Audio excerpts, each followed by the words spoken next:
Well, meanwhile, the Western Cape government has started the process of procuring its own vaccines. Premier Alan Winde says vaccine manufacturers and suppliers have been approached, adding that talks are also taking place on a diplomatic level to gain access to excess vaccines in several countries.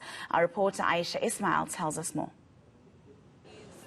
Premier Alan Winde says a top-class vaccine procurement team has been put together from the Department of Health with the support of Treasury. He says they are going into the market to see what's available.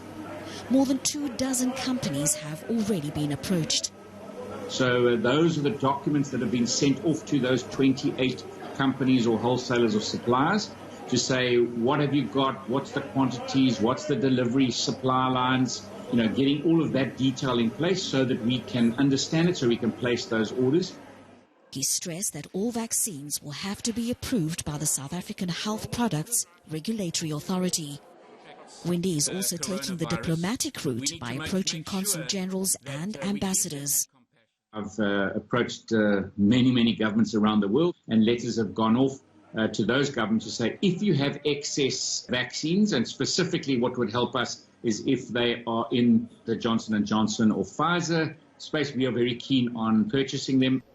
But who exactly will be paying for the vaccines not coming from national government? So in the budget right now for this new financial year, there is a budget line item for vaccines.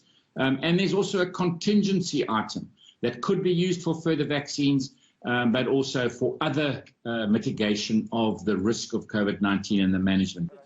So far, about 50,000 healthcare workers have already been vaccinated in the province. Health authorities are calling on everyone to play their part to try and delay a resurgence of COVID-19 infections so that more health workers can be vaccinated before we hit a third wave. Aisha Ismail, Cape Town.